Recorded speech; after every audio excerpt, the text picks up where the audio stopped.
জাতীয় থেকে আন্তর্জাতিক, প্রান্তিক, জনপদ থেকে নগর, চারপাশে কি ঘটছে এই মুহূর্তে সবকিছু নিয়েই আমাদের আয়োজন এখন চারদিক। আপনাদের সঙ্গে আছি আমি শামীমা রহমান শাম্মী।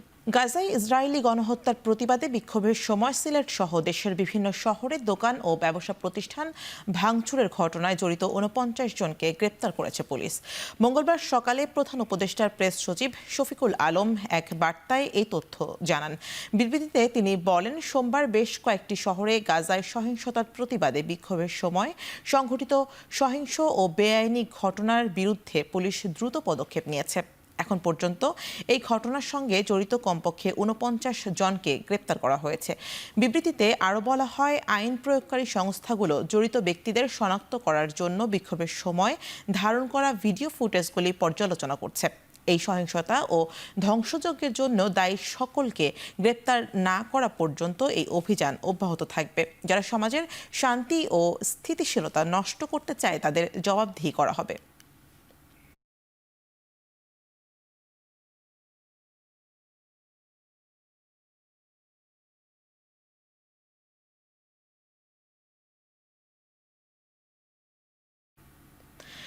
ফিলিস্তিনের গাজা ও রাফায় ইসরায়েলি বাহিনীর বর্বরতা ও গণহত্যা দ্রুত বন্ধ করার দাবি জানিয়েছেন ঢাকা বিশ্ববিদ্যালয়ের সাধারণ শিক্ষকবৃন্দ। মঙ্গলবার সকালে গাজায় গণহত্যার প্রতিবাদে সাধারণ শিক্ষকদের ব্যানারে ঢাকা বিশ্ববিদ্যালয়ের অপরাজেয় বাংলায় অনুষ্ঠিত অবস্থান কর্মসূচিতে এই দাবি জানান শিক্ষকরা। প্রতিবাদ সমাবেশে বিশ্ববিদ্যালয়ের বিভিন্ন বিভাগের শিক্ষকরা অংশ নেন।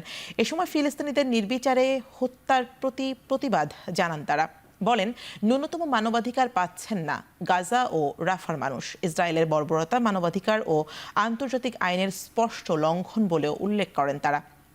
এ সময় জাতিসংঘ সহ আন্তর্জাতিক সংস্থাগুলো দৃষ্টি আকর্ষণ করে যুদ্ধ বন্ধে কার্যকরী পদক্ষেপ নেওয়ার আহ্বান জানান।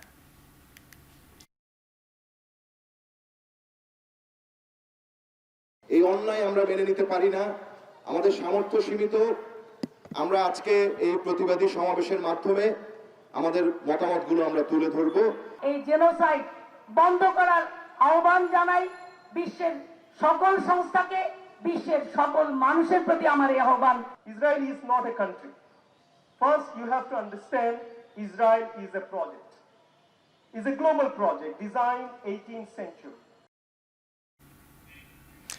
ফিলিস্তিনের পক্ষে আন্দোলনে নেমে যারা বিভিন্ন প্রতিষ্ঠানে লুটপাট করেছে তারা মানবতার পক্ষের শক্তিকে কলঙ্কিত করেছে বলে মন্তব্য করেছেন বিএনপির ভাইস চেয়ারম্যান শামসুজ্জামান দুদু। মঙ্গলবার ইসরায়েলি গণহত্যার প্রতিবাদে জাতীয় প্রেস ক্লাবের সামনে দেশ বাঁচাও মানুষ বাঁচাও আন্দোলন আয়োজিত নাগরিক সমাবেশ ও মানববন্ধনে দুদু বলেন, মুক্তিযুদ্ধে গণহত্যার শিকার বাংলাদেশ মানবতা বিরোধী অপরাধের ভয়াবহতা ও নির্মমতা বোঝে। এই রাষ্ট্র হিসেবে বাংলাদেশও সব সময় মানবতার পক্ষে শক্তি হিসেবে অবস্থানে থাকবে। রোহিঙ্গাদের আশ্রয় দিয়ে সেটাই প্রমাণ করেছে বাংলাদেশ। এ সময় বিএনপির এই নেতা আরও বলেন, ফিলিস্তিন ইস্যুতে মধ্যপ্রাচ্যের নীরব অবস্থান দুঃখজনক।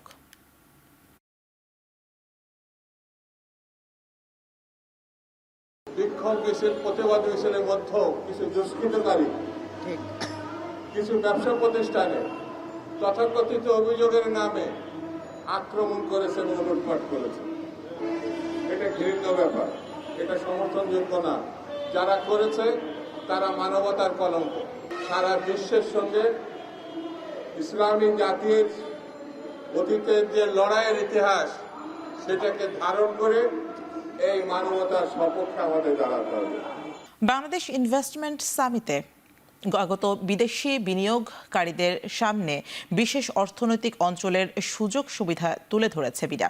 সকালে নারায়ণগঞ্জের ২৫০০ বিশেষ অর্থনৈতিক অঞ্চলের টার্কিশ কোম্পানি বেকোর সম্মেলন কক্ষে অর্থনৈতিক অঞ্চলটি নানা দিক তুলে ধরেন এই বিনিয়োগ করা বিভিন্ন প্রতিষ্ঠানের প্রতিনিধিরা।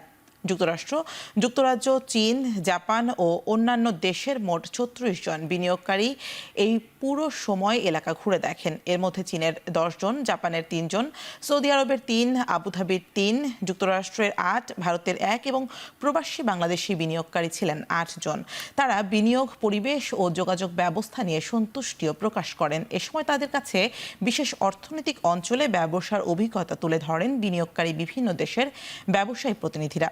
ইতিমধ্যে সুইডিশ কোম্পানি নিলর্ন 10,000 স্কয়ার ফিটের একটি প্লট নেয়ার বিষয়ে চুক্তি করেছে বিশেষ অর্থনৈতিক অঞ্চল কর্তৃপক্ষের সঙ্গে। 2022 সালে যাত্রা শুরু করা জাপানিজ ইকোনমিক জোনে নানান অবকাঠামো ও উন্নয়নের চিত্র দেখে সন্তোষ প্রকাশ করেন সফরকারীরা।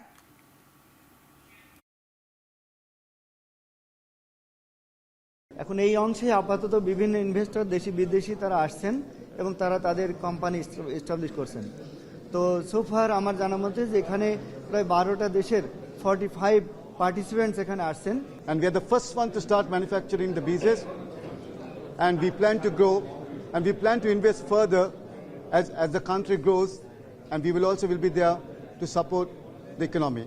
বিশ্বজুড়ে চ্যালেঞ্জ চলমান প্রক্রিয়া এবং বাংলাদেশের বাইরে নয়, এবং বাংলাদেশ এই চ্যালেঞ্জকে মাথায় রেখেই সিঙ্গার বাংলাদেশ লিমিটেড ইনভেস্ট করেছে এবং সিঙ্গার বাংলাদেশ লিমিটেডের রয়েছে 120 বছরের ঐতিহ্য।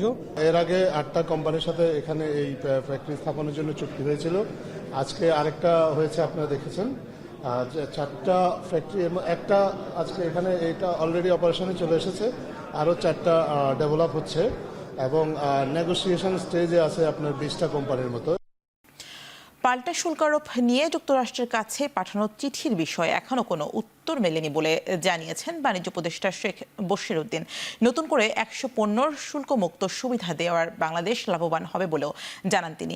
সকালে সচিবালয়ে ক্রয় সংক্রান্ত বৈঠক শেষে সাংবাদিকদের তিনি একথা বলেন। এ সময় অর্থ উপদেষ্টা বলেন, যুক্তরাষ্ট্রের বাড়তি শুল্ক আরোপের ঘটনাকে ইতিবাচক হিসেবে দেখছে বাংলাদেশ। এতে উভয় পক্ষই লাভবান হবে। যদি চাইনিজ তারা যে রিটারেটরি যে ট্যারিফ ঘোষণা করেছে, ওনারা আবার আরও 50% দিতে পারেন। সেই ধরনের পরিবর্তনশীল অবস্থায় মানে যে কোনো সিদ্ধান্ত নেওয়া একটু জটিল। আমরা এগুলো নির্ণয় করার চেষ্টা করছি কীভাবে আমাদের ট্রেড গ্যাপটাকে কমিয়ে আনা যায়। ওখান থেকে কোনো রিপ্লাই এখন পর্যন্ত আসেনি? না, এখনো কোনো। মোট কথা আমরা রেসপন্ড করেছি পজিটিভলি। আমরা এক্সপেক্ট করি আমরা কোপারেট করবো, তারাও কোপারেট করবে। সো এটা একটা উইন উইন সিচুয়েশন। একদিকে ওনারা একটা করে ফেললো, আমরা জাস্ট ভজন করা তা না, আমাদের সেটা আমরা তুলে ধরে দিতে। আই হোপ এই জিনিসটা রিজলভ হবে। প্রবাসীদের ভোটিংয়ের আওতায় আনতে একটি কার্যকর উপায় খুঁজছে নির্বাচন কমিশন। এ ব্যাপারে যথাযথ পদ্ধতি বাছাইয়ে বিভিন্ন দেশে চলমান ব্যবস্থা বিবেচনায় রাখা হয়েছে বলে জানিয়েছেন প্রধান নির্বাচন কমিশনার AMM নাসির উদ্দিন। সকালে নির্বাচনী প্রশিক্ষণ ইনস্টিটিউট ভবনে প্রশিক্ষণ কর্মশালায় উদ্বোধনী বক্তব্যে কথা বলেন তিনি। কর্মশালার মাধ্যমে প্রবাসী ভোটারদের ভোটদান পদ্ধতির ভালো সমাধান মিলবে বলেও আশাবাদ জানান CEC. We want to concretize and we want to a definite conclusion, and we want to finalize a definite option for expatriate voting. And I hope this workshop, this technical workshop, will be able to really find out a appropriate solution for us, because one size fits all approach will not work here. We have to take into consideration our socio-cultural background, socio-cultural realities, political realities of this country, the education level, and also the concentration of our expertise. ফরিদপুরে যাত্রীবাহী বাস নিয়ন্ত্রণ হারিয়ে খাদে পড়ে 5 জন নিহত হয়েছেন। আহত হয়েছেন অন্তত 32 জন। বেলা 11টার দিকে সদর উপজেলার গেরোদা ইউনিয়নে ঢাকা বরিশাল মহাসড়কের বাখুন্ডার জোবাইদা করিম জুট মিলের সামনে এই দুর্ঘটনা ঘটে। পুলিশ ও ফায়ার সার্ভিস জানায়, ফরিদপুর থেকে মাদারীপুর যাওয়ার সময় একটি লোকাল বাস খাদে পড়ে গেলে এমন খবরে ঘটনাস্থলে যায় তারা। এই সময় 32 জনকে আহত ও 5 জনের মরদেহ উদ্ধার করে ফরিদপুর মেডিকেল কলেজ হাসপাতালে পাঠানো হয়। চিকিৎসকরা জানান, আহতদের মধ্যে বেশ কয়েকজনের অবস্থা আশঙ্কাজনক।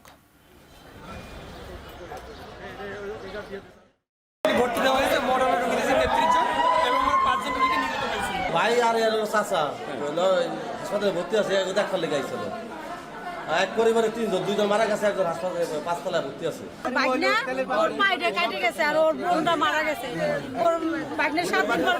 আহত লোককে উদ্ধার করে ফরিদপুর মেডিকেল কলেজ হাসপাতালে স্থানান্তর করি এবং প্রাথমিক অবস্থায় আমরা 31 জন আহত পাইছি, মৃত পাইছি 5 জন, পুরুষ 3 জন, মহিলা 2 জন।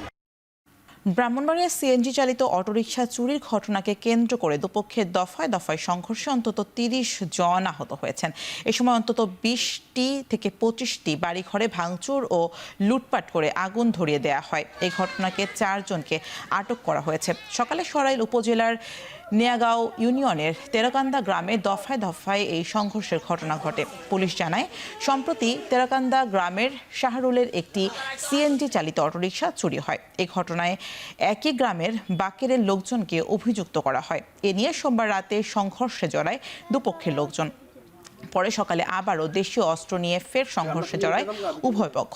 এতে আহত হন অন্তত ৩০ জন। খবর পেয়ে পুলিশ ঘটনাস্থলে গিয়ে পরিস্থিতি নিয়ন্ত্রণে আনে। ঘটনাস্থল থেকে আটক করা হয় ৪ জনকে।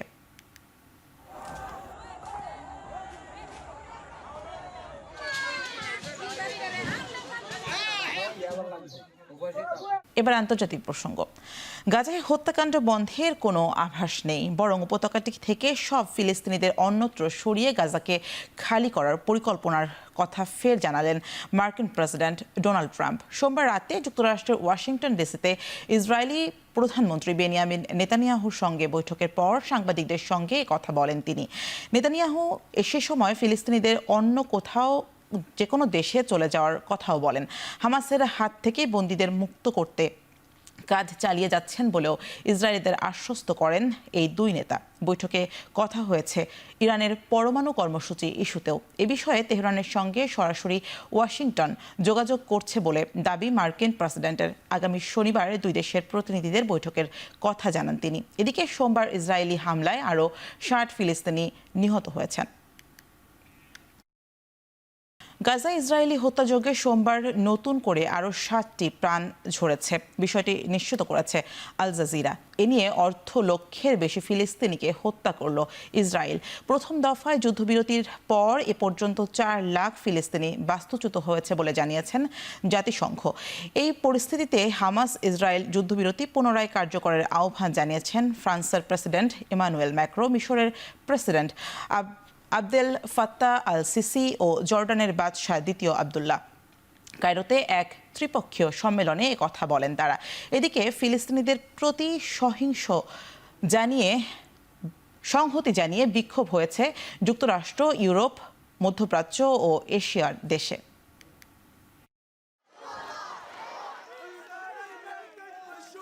অবশেষে হেড কোচ পিটার বাটলারের অধীনে অনুশীলন করলেন বিদ্রোহী নারী ফুটবলাররা। 2 মাস আগে বয়কটের ডাক দেয়া 18 ফুটবলার 13 জনই আজ অনুশীলন করেছেন। ধানমন্ডির আবাহনী মাঠে প্রায় 1.5 ঘন্টার ট্রেনিং সেশনটি ছিল ক্লোজ ডোর।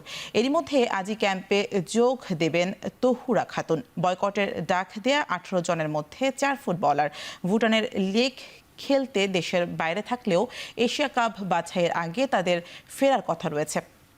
গুরুত্বপূর্ণ ম্যাচগুলোতে বাংলাদেশের প্রতিপক্ষ মিয়ানমার, বাহরাইন ও তুর্কমেনিস্তান।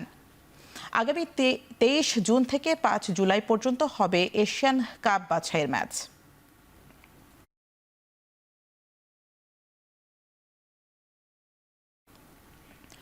উন্নত চিকিৎসার জন্য সিঙ্গাপুরের উদ্দেশ্যে দেশ ছেড়েছেন দেশসেরা ওপেনার তামিম ইকবাল। ঈদের আগেই জানা গিয়েছিল বিশেষজ্ঞ চিকিৎসকদের শরণাপন্ন হতে থাইল্যান্ড, সিঙ্গাপুর কিংবা লন্ডনে যাবেন তামিম। শেষ পর্যন্ত সিঙ্গাপুরে যাচ্ছেন এই তারকা, যেখানে হৃদরোগ বিশেষজ্ঞর সাথে দেখা করে হার্ট সহ পুরো শরীরে চেক আপ করাবেন তিনি। এর আগে গত 24 মার্চ সকালে ঢাকা প্রিমিয়ার লিগের ম্যাচ চলাকালে অসুস্থ হয়ে পড়লে স্থানীয় একটি হাসপাতালে হার্টের রিং পরানো হয় তার। এরপর রাজধানীর একটি হাসপাতালে 2 দিন থাকার পর বাসায় বিশ্রামে ছিলেন তামিম।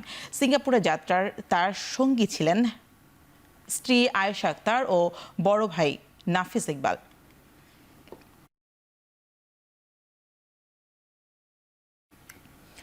শেষ করছি এখন চারদিকের আয়োজন। এখন টেলিভিশন ওয়েবসাইটে দেখতে ভিজিট করুন www.ekhon.tv, ফেসবুকে দেখতে ভিজিট করুন facebook.com/tv.ekhon এবং ইউটিউবে দেখতে ভিজিট করুন youtube.com/c/ekhon tv।